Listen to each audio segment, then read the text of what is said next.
Cristiano Ronaldo will stay at Manchester United next season, even without Champions League football. That is the report from very, very credible sources. He will stay. But the big question is that a negative? Is that a problem? Is that something that's actually going to damage Manchester United? I want to know right now what your thoughts and feelings are. Get your comments in. Make sure you're hitting the like and the subscribe button. Let's do this. Manchester United have had a number of problems over the past decade. Signing the wrong players, keeping the wrong players, rewarding mediocrity, player power, a lack of a winning culture at the football club, changing of direction, what appears to be every 5 minutes. Who is the right kind of manager? Who is the right kind of player? Training philosophies, etc., etc., etc. This stuff has been spoken about on such a regular basis. You get to a point where your ears are almost bleeding. How it becomes almost tiring going over the same mistakes again and again, having the same conversations on repeat. Sometimes I just feel like a parrot, repeating the same thing over and over again, like a parrot talking to a brick wall. Manchester United are looking like they're going to keep Cristiano Ronaldo. Now, we know that he can be a deadly finisher still. We know that he has one of the most potent, decorated, and successful footballing careers in the history of the game. He is the most successful goal scorer football has ever seen, point blank, period, anywhere in the world. His game has changed and transformed over the years from rewarding, dribbling, skillful winger to left and right inside forward to complete number 9 and to now in the latter stages of his career, more of a goal poacher. But if Cristiano Ronaldo stays at Manchester United, is this a problem for the team? Is this a problem for the club? Now, Gary Neville has been very outspoken. He says that Ronaldo must either change his game or accept he will not start every match if he wants to stay at Man United next season. Neville was very much sent this warning out, essentially to Manchester United fans, saying that something needs to change. Man United can't just keep playing a 37-year-old 1-2 times a week and expecting him to be able to deliver like he's 25 years of age. Man United are also looking to change their style of play. Manchester United need to get essentially into the 21st century. Our players are not fit enough. Our players do not run enough. Our players do not work hard enough. I don't believe that Cristiano Ronaldo lacks the appetite or the culture within himself or the mentality to be part of a team that works like Tuchel's do, that works like Klopp's do, that works like Pep's does, that works like Mikel Arteta does. But does he have the facilities, big man? That is the question. At 37, by the way, going on 38 next year, does he have the ability now at his age to do that? That is the big question.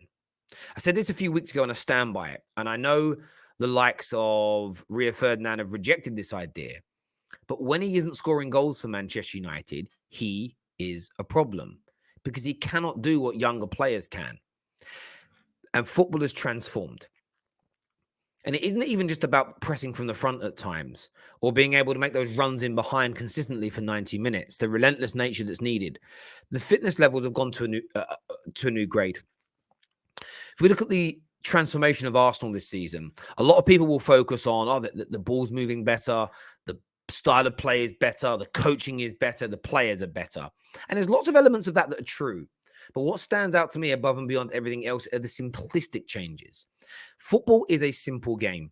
And too many fans across social media, and I know I've fallen foul to this myself, have overcomplicated it with inverted hexagon overlap systems where the underlap offsets the overlap when somebody in the double pivot makes a forward run between the lines to allow a better profile to take over.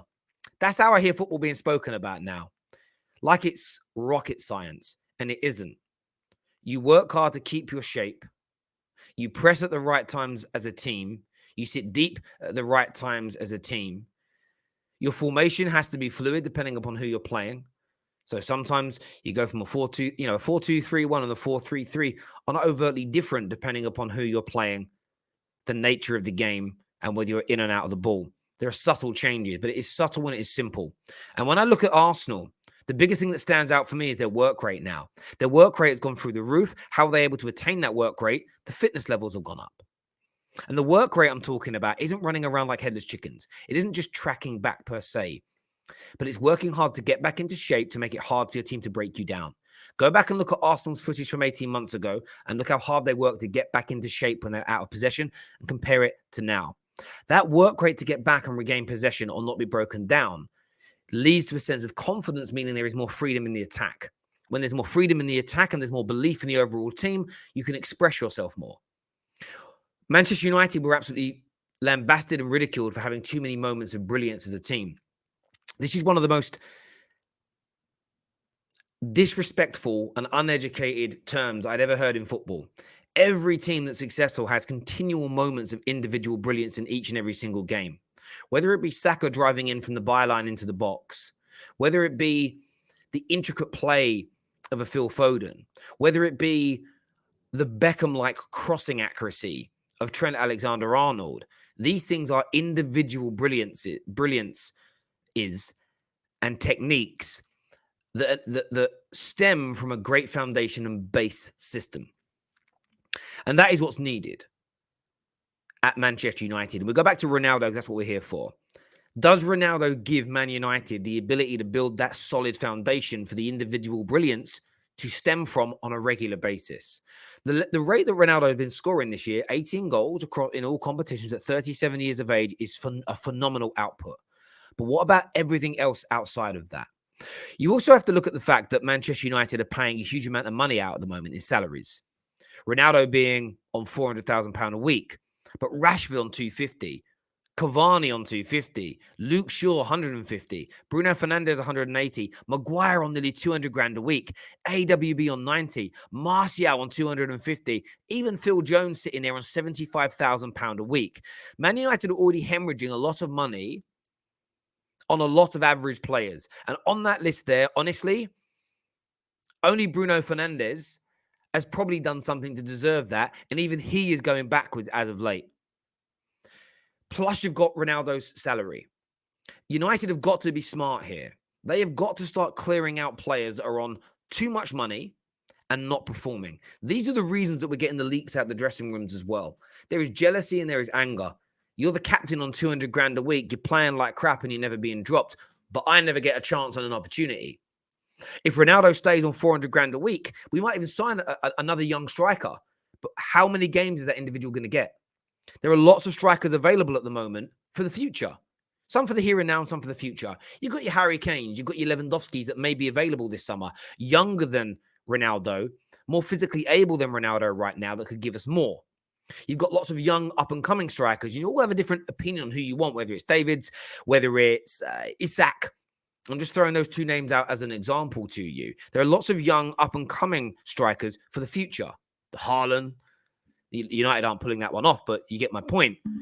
Do Man United miss out on all these players to keep Ronaldo because he's on 400 grand a week? And even if you sign one of these players, how many games are they going to get in their centralized position because Ronaldo is there?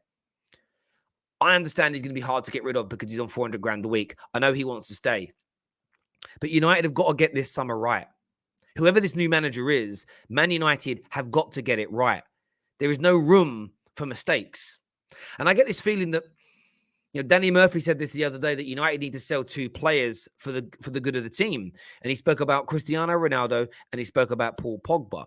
I personally think it's more than just those two that we need to look at moving on. But we need to be very careful that you can't sell everyone this summer because you can't get rid of 10, 15 players and buy 10 to 15 players. It is an impossibility to do. There will still be players we all want out staying. And I think United fans have got to get that into their heads. Paul Pogba doesn't want to be here. Let's have it right. From the January of 2018, his agent has been talking to teams about buying him. It's 4 years that he's been flirting with leaving. I love him as a player. I respect him even more so as a man. But on a professional standpoint, got to go. Cristiano Ronaldo, the greatest player that I've ever seen play live in the flesh, my favorite player of all time. But I don't have sentiment when it comes to picking my team. We have to move on from him. There are others, the Martials, the Rashfords, the Brunos, who are either gone or for me in their last chance here. Bad form for 6 months, bad form for a year. Unless you've been delivering for 5, 6, 7 years, winning as major trophies, I don't think there's enough credit in the bank to keep looking at you and saying, well, yeah, we'll keep you no matter what. We also have to think about the kind of manager that we bring in. Do these players fit a Ten Hag? Do these players fit a Poch? Do these players fit whoever it is that we go for? Ronaldo staying, maybe we can't do anything about it because he's got a contract, doesn't want to leave. What we now need, though, is the club to be strong here. And this is what I'm alluding to. Even if he stays, if you can buy Harry Kane, get him. If you can buy the next best thing coming through as a striker, but he needs to play, Ronaldo sits on the bench. It does mean you're hemorrhaging that money. That's a legacy problem that all organizations have to deal with when they make mistakes. Just ask the banks that I work for. Legacy, the word legacy in banks is like a very poisonous word. The amount of money they waste on legacy issues is astronomical, whether it be digital, IT-based, or mistakes from the past. United are going to have to still carry these legacy problems for a few years. Fans have got to accept that. But we have to move on. We cannot just keep playing Ronaldo irrespective of whether he stays or whether he goes, because then he becomes a problem. We cannot keep playing Bruno and Rashford and Martial and whoever else and Pogba if they don't want to be here or they're not delivering or both. These players need to sit out. New, young, fresh blood is needed if this club is to move forward. And we have to pick teams based on meritocracy. We have to pick teams based on players that want to be here. We have to create a winning culture. And if we don't create that winning culture, no new manager, no amount of new players, no amount of individuals sold is going to change anything at this football club. It is lunacy to think getting rid of the players you dislike and signing players you do like will make a blind bit of difference to this football club if the root cause problems are not addressed. And Ronaldo is a sign of this. If we keep him because we have to, and then the new manager's forced into playing him, and Ronaldo doesn't suit what he needs, we will not improve. It's another wasted year at this football club. I want your thoughts and I want your feelings on this. Should Man United keep him if they have any choice to? How do you see next season going if the likes of Ronaldo and Rashford are still in this team? I want your take. I want your views. I want your opinions. Make sure those like buttons are being smashed from me, my people. Check out some of the offers that we have up on screen for you now as well. Go check it out. Big discounts available to Terrace viewers. Until next time, take care. Goodbye. God bless. And we'll see you.